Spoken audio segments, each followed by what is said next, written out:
عمر صاحب نے خود کہا کہ مجھے چپراسی کی ٹرانسفر کے لیے گورنر صاحب کے دروازے پہ جانا پڑے گا.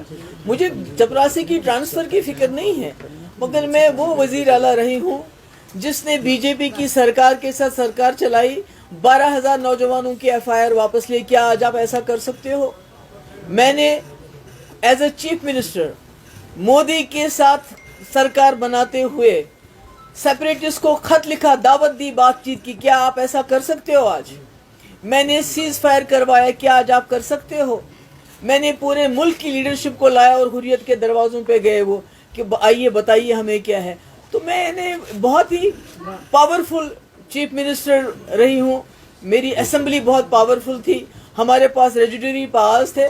تو آج خدا نخواستہ ایک میونسپلٹی کا انہوں نے شکل دے دی ہماری اسمبلی کو کہ آپ کوئی قانون پاس نہیں کر سکتے ہیں. بقول عمر صاحب آپ ایک چپراسی کی ٹرانسفر نہیں کر سکتے. میں تو کہتی ہوں اگر میرے پاس کل کوئی آئے گا کہ نوجوان بے گناہ بند ہے اس کو چھوڑنا ہے، جب میں اس نوجوان کو نہیں چھوڑ سکتی ہوں جس نے 12,000 نوجوانوں کو FIR واپس لی، اگر آج وہ چیف منسٹر بن کے ایک FIR واپس نہیں لے سکتی تو پھر کیا کرنا ہے اسی چیف منسٹر کو؟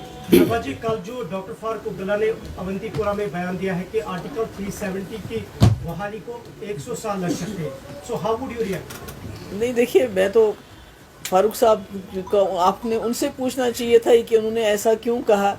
میرے خیال میں نا امیدی کفر ہے اور PDP بڑے مسئلے کے لیے لڑ رہی ہے. جیسے آپ کو پتہ ہے کہ PDP واحد ایک جماعت ہے جو ایجنڈا لے کے آتی ہے اس کو امپلیمنٹ کرتی ہے.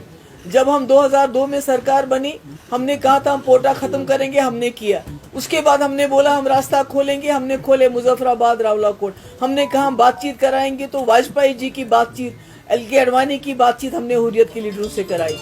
تو ہم تو اپنے ایجنڈے پہ چلتے ہیں اور آج بھی ہمارا ایجنڈا ہے کہ مسئلہ کشمیر مسئلہ ہے، اس کو آپ اگنور نہیں کر سکتے. تو اس کو حل کرنے کے لیے جو 370 ہے اس کو بھی ریسٹور کرنا بہت ضروری ہو جائے. NC اور کانگریس کی الائنس کے بعد PDP کا اس آنے والے الیکشن میں کیا ایکسپیکٹیشنز؟ نہیں دیکھیے، ہم تو ہمیشہ اکیلے لڑے ہیں. 99 سے جب سے ہماری جماعت بنی ہے ہم تو ہمیشہ اکیلے لڑے ہیں اور لوگوں کے سہارے لڑے ہیں، لوگوں کو کی تکلیفیں دور کرنے کے لیے لڑے ہیں. میں تو کانگریس میں تھی، CLP لیڈر تھی، مفتی صاحب ممبر پارلیمنٹ تھے. تو ہم نے چھوڑ کے ایک ایسا پلیٹ فارم PDP بنائی جس کا کام ہے، جس کا بیسک ایجنڈا ہے جموں کشمیر کو ایک باعزت دور میں لانا، ایک پیس میں ڈگنیٹی دینا.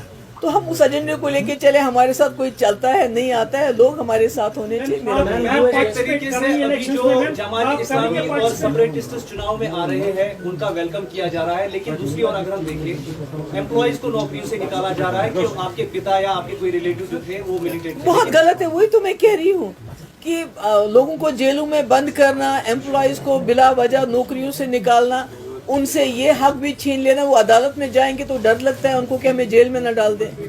جرنلسٹ کو UAP کے اندر بند کرنا.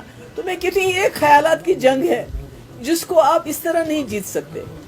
آپ طاقت کے بلبوتے پہ جموں کشمیر کا جو مسئلہ ہے اس کو حل نہیں کر سکتے. آپ کو ریکنسلیشن ریچ آؤٹ کرنا پڑے گا یہاں کے لوگوں کے ساتھ، اس کے بغیر کوئی چارہ نہیں. اور میرے خیال میں یہ جو